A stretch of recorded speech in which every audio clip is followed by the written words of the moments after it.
On remonte dans le temps. Nous sommes en 1962 et Walt soumet à Mark Davis, l'un des plus célèbres Imagineers de l'univers Disney, une idée d'attraction pour son parc de Californie qu'il veut agrandir avec un land appelé New Orleans Square. Il voudrait y placer une attraction, le marché des voleurs. Ce serait une sorte de promenade au milieu de personnages de cire entre deux places de village reliées par un bateau de pirates. Et Davis commence à dessiner des dizaines de croquis. 3 prisonniers qui essaient d'amadouer le chien qui a les clés de leur cellule. Une vente aux enchères de femmes à épouser, ça te dit quelque chose ? Et comment ? Mais il y a eu Carousel of Progress à l'exposition universelle de New York en 1964. Et surtout, le succès de It's a Small World. Walt décide que l'attraction devrait être plus dynamique. Changement de programme. Parcours en bateau et audio animatronique intègrent le projet. Et tant qu'on y est, les voleurs deviennent des pirates. Pirates des Caraïbes, a précisé Walt. Davis conçoit alors un parcours qui sera une plongée historique et magique dans le monde des pirates, au milieu de personnages d'une réalité troublante.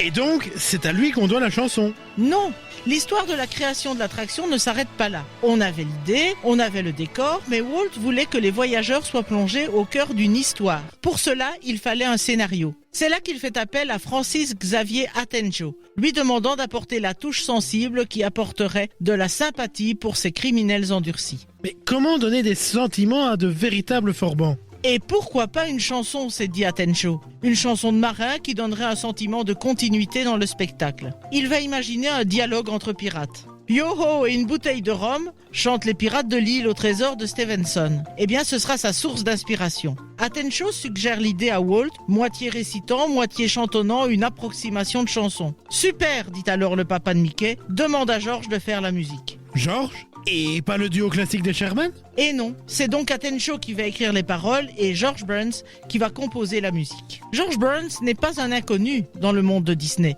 On lui doit par exemple le générique de Zorro, la musique de La Belle au Bois dormant, des 101 Dalmatiens ou encore de Merlin l'Enchanteur. Ce qui est certain, c'est que Walt avait vu juste et que le duo a matché. Ils ont su donner à l'attraction l'authenticité de la vie des pirates. Et pourtant, une autre musique sera composée pour les films.